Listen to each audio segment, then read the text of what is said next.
میرے خیال میں میرے چچا کو لاپتہ ہوئے تقریباً 22 سال گزر چکے ہیں۔ میری امی اور ابو کہا کرتے تھے کہ تم 6 سال کے تھے جب تمہارے چچا ہم سے ناراض ہو کر کہیں چلے گئے تھے۔ میری اس بات کو سن کر اس دوسرے آدمی نے کچھ کہنا چاہا، لیکن میں اس سے پہلے ہی بول اٹھا، وہ زندہ اور خیریت سے تو ہے نا؟ کہیں خدا نہ خواستہ؟ نہیں، اطمینان رکھیے، وہ زندہ اور ہر طرح خیریت سے ہیں۔ خدا کا شکر ہے کہ میرے خاندان کا دوسرا فرد بھی زندہ ہے۔ میں نے ان کی خیریت کی اطلاع پا کر خوشی کا اظہار کیا۔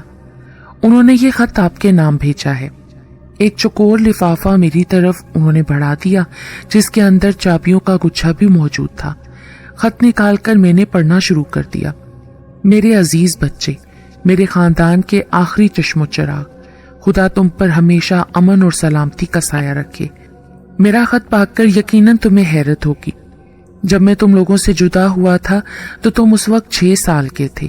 اب ماشاءاللہ ایک گھبرو جوان بن چکے ہوگے۔ یہ صاحب جن کو میں تمہارے پاس بھیج رہا ہوں، میرے نہایت اعتماد والے دوست اخلاق حسین ہیں۔ مجھے خبر ملی ہے کہ بھائی صاحب اور بھابھی صاحبہ کا انتقال ہو چکا ہے۔ خدا ان کی مغفرت کرے۔ ان کی موت کے بعد تمہاری معاشی پریشانیوں کا حال سن کر میں خاموش نہ رہ سکا۔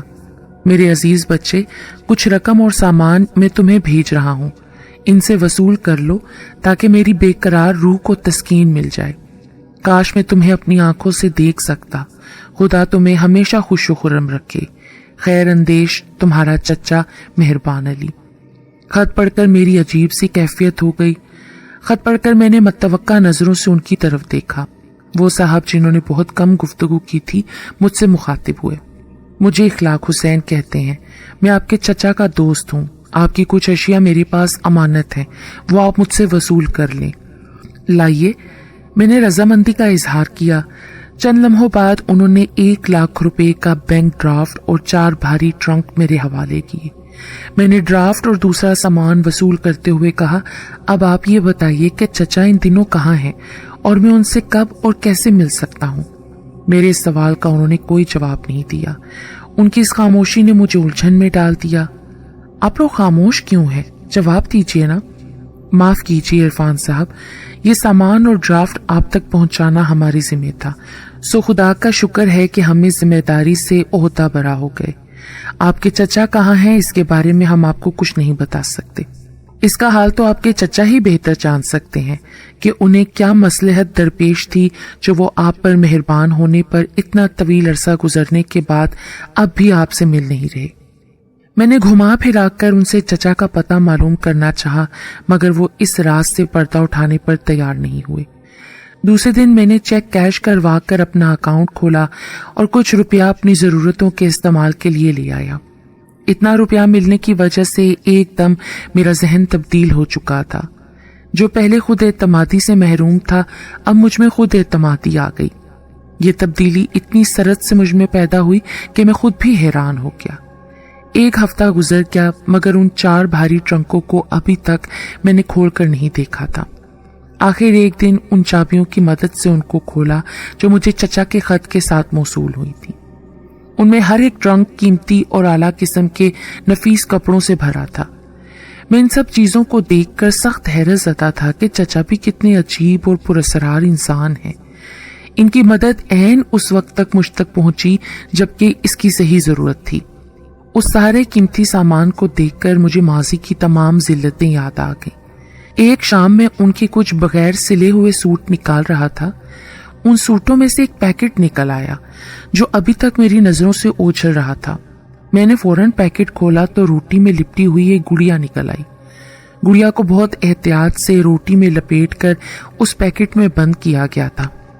میں حیرت زدہ ہو کر اس گڑیا کو ہاتھوں میں لیے سوچتا رہا کہ یہ کیا اسرار ہے بھائی؟ شاید چچا نے مذاق کیا ہے۔ میں نے گڑیا کارنر پر رکھ دی اور سوٹ بغل میں دبائے کمرے سے نکل گیا۔ جب سے میرے پاس پیسے آ گئے تھے، میرے ملنے والوں کی تعداد میں ہر روز اضافہ ہو رہا تھا۔ کاش یہ لوگ انسانوں سے ملا کریں، لیکن نہیں، یہ دنیا اور لوگ دولت پر مرتے ہیں۔ انسانی اوصاف ان کی نظر میں کوئی اہمیت نہیں رکھتے۔ رات کو دیر تک جاگنے کی وجہ سے میں صبح دیر تک سوتا رہا۔ جب اٹھنا چاہا تو اچانک مجھے کسی کے لمبے لمبے سانس لینے کی آوازیں سنائی دیں۔ میں نے کمرے میں ہر طرف دیکھا، قریب دور، پر میرے علاوہ اس کمرے میں کوئی موجود نہ تھا۔ میں نے اسے اپنا وہم خیال کیا اور غسل خانے میں گھس گیا۔ جب میں کمرہ بند کر کے باہر جا رہا تھا تو پھر کسی کے لمبے لمبے سانسوں کی آواز میری سماعت سے ٹکرائی۔ میں جاتے جاتے ایک دم ٹھٹک گیا، بند دروازے کو کھولا اور کمرے میں گھوم پھر کر اچھی طرح جائزہ لیا۔ سانس لینے والی کسی ذی روح شے کا نام و نشان تک نہ تھا۔ شاید میں وہم پرست ہوتا جا رہا تھا۔ میں نے ایک لمحہ سوچا اور سر کو جھٹک دیا۔ رات کے 11 بجے ہوں گے جب میں اپنے بستر پر سونے کے لیے دراز ہوا۔ ایک بار پھر میں نے کسی کے لمبے لمبے سانس لینے کی آواز سنی۔ اس مرتبہ آواز بہت صاف اور واضح تھی۔ 0 واٹ کے بلب کی مدھم روشنی میں ہر طرف میری نظریں اٹھی، مگر کوئی ایسی شے میری نظروں میں نہ آ سکی جس پر مجھے سانس لینے کا گمان ہو سکتا۔ اٹھ کر لائٹ آن کی، ہر جگہ دیکھا، مگر کہیں بھی کسی ایسی شے کا نام و نشان نہ ملا جس پر یہ شبہ ہو سکتا کہ یہ سانس لے رہی ہے۔ لائٹ آف کی اور پھر بستر پر دراز ہو گیا۔ ایک دن میں یہ واقعہ تیسری مرتبہ دہرایا جا رہا تھا۔ میں نے سونے کی ہر ممکن کوشش کی مگر نیند میری آنکھوں سے اڑ چکی تھی۔ بستر پر لیٹے سگریٹ سلگا کر لمبے لمبے کش لیتے ہوئے چچا کے بارے میں سوچنے لگا۔ چچا اگر زندہ ہیں تو یقیناً مالدار ہوں گے، مگر انہوں نے جہاں مجھ پر اپنی محبت کی نوازشات کی ہیں وہاں انہوں نے اپنی شخصیت کو اندھیروں میں کیوں رکھا؟ وہ کیوں ایک طویل عرصے تک خاموش رہے اور انہیں کیسے اس بات کا پتہ چل گیا کہ میں ان دنوں فاقہ کشی کی زندگی گزار رہا ہوں؟ میں جوں جوں چچا کے بارے میں سوچتا رہا، الجھن بڑھتی رہی۔ نیند مجھ سے کوسوں دور تھی۔ میں نیم غنودگی کے عالم میں تھا کہ پھر کسی کے لمبے لمبے سانس لینے کی آواز میرے کانوں سے ٹکرائی۔ میں نے آنکھیں کھول کر اندھیرے میں ہر طرف دیکھا مگر کچھ نہ کر پایا۔ پھر آنکھیں بند کر لیں۔ اب واقعی مجھے نیند بھی آنے لگی تھی۔ صبح بیدار ہوا تو رات کو دیر تک جاگنے کی وجہ سے سر میں درد تھا۔ ناشتہ کرنے کے بعد پھر بستر پر آ کر دراز ہو گیا۔ ایک مرتبہ پھر وہی پراسرار آواز میرے کانوں میں آئی۔ بار بار اس قسم کے واقعے کے رونما ہونے سے میرے اعصاب متاثر ہو رہے تھے۔ پتہ نہیں ان الجھنوں میں کب مجھے نیند آ گئی۔ ایک تیز چیخ کی آواز نے مجھے جگا دیا۔ وہ چیخ جسے سن کر میں جاگا اتنی خوفناک اور دلخراش تھی کہ میرا دل خوف سے دھڑک اٹھا۔ یوں لگا جیسے کسی ایسے انسان کی چیخ تھی جو کسی ناقابل برداشت تکلیف میں مبتلا ہو۔ میرے ماحول اور خیالات میں اسرار کی دھند بڑھتی جا رہی تھی جس سے میری روحانی اذیت میں اضافہ ہو رہا تھا۔ اب مجھے یہ وہم ہوتا جا رہا تھا کہ جیسے یہ کمرہ آسیب زدہ ہے۔ میں اس حقیقت کا اعتراف کرنے میں کوئی عار محسوس نہیں کرتا کہ میں جدید علوم کی روشنی میں بھی قدیم روایتوں کا قائل تھا۔ میں نے اسی وقت مکان کی مالکہ سے اس بات کی شکایت کی کہ میرے کمرے میں کوئی جن گھس آیا ہے جو مجھے لمحہ بلمحہ پریشان کر رہا ہے۔ میری اس بات کو سن کر مکان کی مالکہ ہنس پڑی اور مجھ پر طنز کرتے ہوئے کہنے لگی، یہ کیوں نہیں کہتے کہ کمرہ چھوڑنے کا بہانہ کر رہے ہو؟ جب آدمی کے پاس پیسے آ جائیں تو اسے اپنا پرانا گھر آسیب زدہ معلوم ہوتا ہے۔ ان کے ان زہریلے الفاظ کو سن کر مجھے بہت ندامت ہوئی۔ میں نے ہر چند اسے یقین دلایا کہ کمرے میں وقفے وقفے کے بعد کوئی لمبے لمبے سانس بھرتا ہے اور ان پراسرار واقعات کا سلسلہ کل صبح سے شروع ہے اور اب تو وہ چیخنے بھی لگا ہے، مگر مکان کی مالکہ اس بات پر مصر رہی کہ میرے پاس چونکہ بہت سارا روپیہ آ گیا ہے اس لیے میں کمرہ چھوڑنے کا بہانہ کر رہا ہوں۔ اس کی اس تکرار سے تنگ آ کر میں واپس کمرے میں آ گیا اور سوچتا رہا کہ آخر کون سی شے ہے جو وقفے وقفے کے بعد سانس لیتی ہے اور اب چیخنے بھی لگی ہے، اور اس شیطانی عمل کے پیچھے کون سا مقصد ہے۔ میں یہ سوچ ہی رہا تھا کہ ایک بار پھر لمبے لمبے سانس لینے کی آواز آئی اور اس کے فوراً بعد وہی دردناک چیخ سنائی دی جو میں ایک بار پہلے بھی سن چکا تھا۔ اب تو اس بات میں شبہ نہیں رہا تھا کہ کوئی ایسی پراسرار ہستی اس کمرے میں موجود ہے جو اپنی موجودگی کا احساس دلا رہی ہے، مگر یہ چیخ کی آواز کتنی دردناک اور پرسوز تھی۔ کاش میں اس اسرار کو حل کر سکوں۔ انہی پرگاندہ خیالات کو لیے میں کمرے سے نکل آیا۔ کوئی شے رہ رہ کر میرے اعصاب پر ضرب کاری کر رہی ہے۔